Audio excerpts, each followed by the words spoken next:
कविता, कविता, आजा। अरे काजल तुम? हाँ आजा, मैं कॉलेज ही जा रही हूँ, चल आजा साथ चलते हैं। काजल के बार बार कहने पर कविता उसकी कार में बैठ गई। उस महंगी कार को काजल का ड्राइवर चला रहा था और पीछे काजल और कविता बैठी थी। अरे वाह यार काजल, तेरी गाड़ी तो बहुत शानदार है। हाँ मेरे पापा की है, वो आज फैक्ट्री नहीं गए तो उन्होंने ड्राइवर भैया से कहा कि मुझे कॉलेज छोड़ाए। सही है यार, मैं तो इतनी महंगी कार में पहली बार बैठी हूँ। अरे अब तो बैठते ही रहेंगे, अब तुम मेरी दोस्त बनोगी। काजल और कविता एक ही कॉलेज में पढ़ते थे। अभी 4-5 दिन पहले ही उन्होंने एडमिशन लिया था। धीरे धीरे काजल और कविता बहुत अच्छी सहेलियां बन गईं। वैसे काजल बहुत ही अमीर घर से थी। उसके पापा राजीव सिंह कई फैक्ट्रियों के मालिक थे, जबकि कविता बहुत ही साधारण घर से थी। उसके पिता एक छोटे किसान थे, मगर फिर भी उन्होंने पाई पाई जोड़कर कविता का एडमिशन शहर के सबसे अच्छे कॉलेज में कराया था। काजल की अच्छी बात यह थी कि उसे अपनी अमीरी पर घमंड बिल्कुल नहीं था। फिर एक दिन, कविता जरा सुनना। हाँ क्या हुआ, बता। देखना ये घड़ी कैसी लग रही है। अरे वाह, ये तो बहुत प्यारी है। ये मैंने तेरे लिए ली है, जरा पहनकर दिखा। नहीं यार, मैं कैसे इतनी महंगी घड़ी। चुप कर और चुपचाप पहन ले और ज्यादा मत सोच। जब तेरा मन करे तो मुझे भी दे देना कुछ। पर मेरे पास तुझे देने के लिए कुछ भी नहीं है। चल बहानेबाज, अभी मत दे पर कभी तो दे देना। अच्छा ठीक है। गुजरते वक्त के साथ दोनों की दोस्ती और गहरी होती गई। दोनों का ज्यादातर वक्त एक दूसरे के साथ ही बीतता था। और फिर एक दिन, कविता ये लड़का कौन है यार? इससे पहले तो कभी नहीं देखा इसे। कौन? वो हैंडसम? सच में बड़ा कूल दिखता है यार। उनका नाम आकाश है और वो हमारे सीनियर है पगली। तो क्या हुआ? ओए जरा कंट्रोल में। मैंने सुना है कि बड़ा ब्रह्मचारी टाइप लड़का है। कॉलेज की सारी लड़कियां उस पर फिदा हैं, पर वो किसी को घास नहीं डालता। अच्छा तो तू देख, अब इसकी तपस्या तो काजल नाम की ये अप्सरा ही भंग करेगी। हट बेशर्म कहेंगी। आकाश पर काजल का दिल आ गया था। शुरू में उन दोनों में हाय हेलो हुई और फिर धीरे धीरे उनमें प्यार भी हो गया। काजल को उसका प्यार मिला तो कविता बहुत खुश हुई। लेकिन फिर एक दिन, काजल, फाइनल रिजल्ट आते ही मैं यूएस चला जाऊंगा। यूएस? पर क्यों? वहाँ मेरी प्लेसमेंट हो गई है और जिस कंपनी ने मुझे हायर किया है वो चाहती है कि मैं पहले यूएस में उनके हेडक्वार्टर में 1 साल काम करूं और सीखूं, और फिर वो मुझे इंडिया वापस भेजेंगे। पर मैं 1 साल कैसे रहूंगी तुम्हारे बिना? कहते हैं सब्र का फल मीठा होता है पगली। अरे तू कब आई?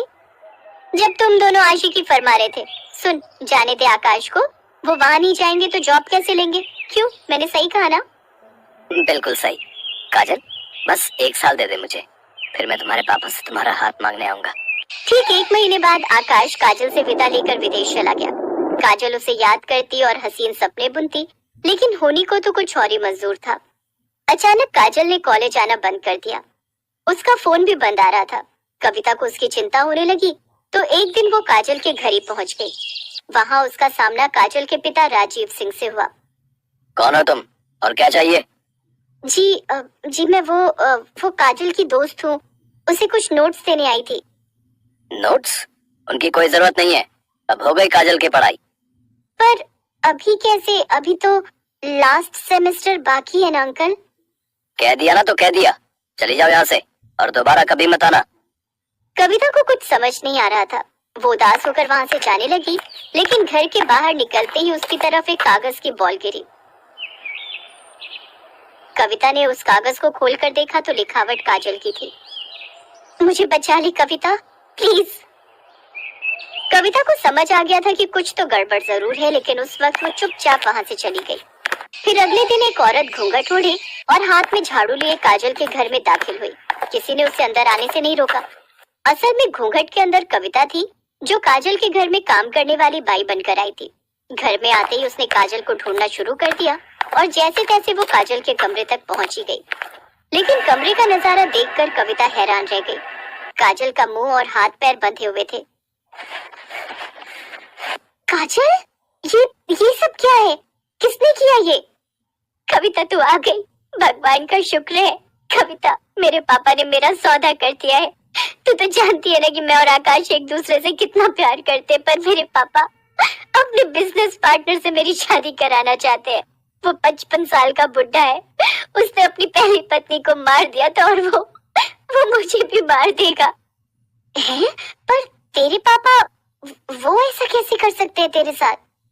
उन्होंने उस बुढ़े से बहुत बड़ा लोन लिया था जिसे वो चुका नहीं पाए, और पैसों के बदले अब वो मुझे सौंपने वाले उस बुढ़े को। इतना कहकर काजल फूट फूट कर रोने लगी, लेकिन कविता तैयार थी अपनी सहेली को इस मुसीबत से निकालने के लिए। उसने तुरंत दिमाग दौड़ाया और अपनी साड़ी उतारकर काजल को पहना दी और खुद काजल के कपड़े पहनकर उसकी जगह बैठ गई। फिर कविता की जगह काजल आराम से घर से बाहर निकल गई। फिर कुछ देर के बाद, कौन है? अरे कमिश्नर साहब, आप यहाँ? क्या हुआ? क्या बात है? मुझे आपके घर की तलाशी लेनी है। पर तलाशी क्यों? क्योंकि मुझे खबर मिली है कि आपने यहाँ किसी लड़की को कैद करके रखा है। इतना कहकर पुलिस कमिश्नर के साथ आए पुलिस वालों ने घर की तलाशी शुरू कर दी और कुछ ही मिनटों में कविता उनके साथ खड़ी थी। उसके चेहरे पर चोट के कई निशान थे। असल में राजीव को जैसे ही कविता और काजल के प्लान का पता चला तो उसने कविता को ही अपने गुस्से का शिकार बनाया और उसके साथ मारपीट की। लेकिन अब वो अपना किया भुगतने वाला था। पुलिस ने फौरन राजीव को गिरफ्तार कर लिया। उधर आकाश को जैसे ही इन सब की खबर मिली तो वो भागा भागा यूएस से इंडिया आ गया और फिर कविता ने एक मंदिर में आकाश और काजल की शादी कराई। Thank you Kavita.